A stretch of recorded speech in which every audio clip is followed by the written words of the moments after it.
নমস্কার সকলকে, আমি সঙ্গীতা এবং আপনাদের সকলকে জানাই আমার channel simple and easy recipes by সঙ্গীতাতে সাদর আমন্ত্রণ। আজকের রেসিপি ক্রিস্পি চিকেন পকোড়া। বিয়ে বাড়ি হোক বা বৃষ্টির দিনের সন্ধ্যা বা যে কোনো আড্ডার আসর, চিকেন পকোড়া কিন্তু বাচ্চা থেকে বড় সব বয়সীদেরই খুবই ফেভারিট। চলুন তাহলে শুরু করা যাক আজকে সেই সবার প্রিয় চিকেন পকোড়ার রেসিপি।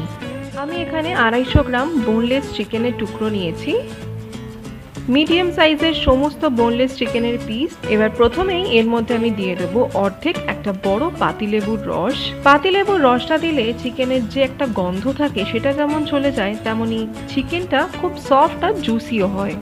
এবার আমি এর মধ্যে দিয়ে দেবো 1 চায়ের চামচ গোলমরিচের গুঁড়ো,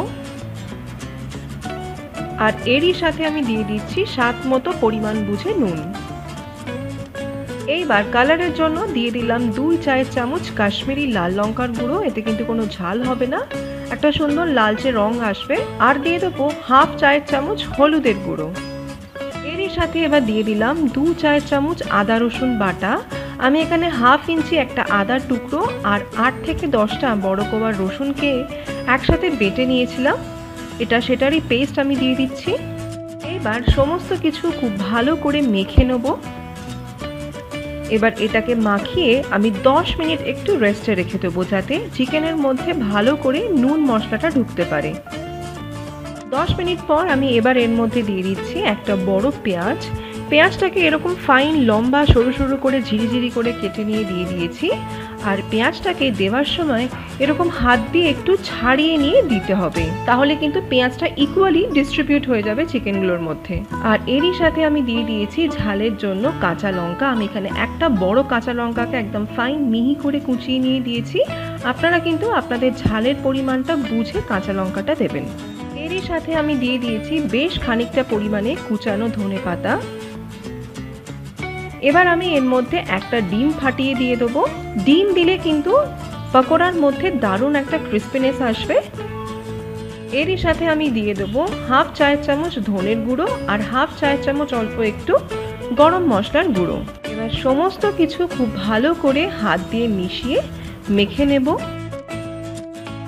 এবার চিকেন পকোড়ার বাইন্ডিং এর জন্য আমি দিয়ে দেবো বেসন। আমি এখানে 1/2 কাপ মানে প্রায় 100 গ্রাম মতো বেসন দিয়ে দিয়েছি। আর দিয়ে দেবো চালের গুঁড়ো। চালের গুঁড়ো দিলে কিন্তু দারুণ মুচমুচে হয়। একটু ঠান্ডা হয়ে গেলেও সেই মুচমুচে ভাবটা কিন্তু চলে যায় না, হালকা থেকে থাকে। আমি এখানে প্রায় 3 টেবিল চামচ চালের গুঁড়ো দিয়ে দিলাম। এবার খুব ভালো করে সমস্ত কিছু মিশিয়ে নেব। আমি এক্সট্রা কিন্তু কোনো জল দিইনি। ডিমের গোলা আর পেঁয়াজ দেওয়াতে যেটুকু জল এর মধ্যে বেরিয়েছে তাতেই কিন্তু বেসন আর চালের গুঁড়ো দেওয়াতে দেখুন একদম ঠিক এইরকম পর্যায়ে এসে গেছে। সুন্দর বাইন্ডিং হয়েছে। এটা কিন্তু ভাজার জন্য এখন একদম পারফেক্টলি রেডি। চিকেন পকোড়াগুলোকে এবার ছাঁকা তেলে ভাজার জন্য আমি কড়াইতে পর্যাপ্ত সাদা তেল গরম করে নিয়েছি। এইবার চিকেনের ব্যাটার থেকে আমি একটা একটা করে চিকেন নিয়ে এবার তেলের মধ্যে ছেড়ে দিয়েছি।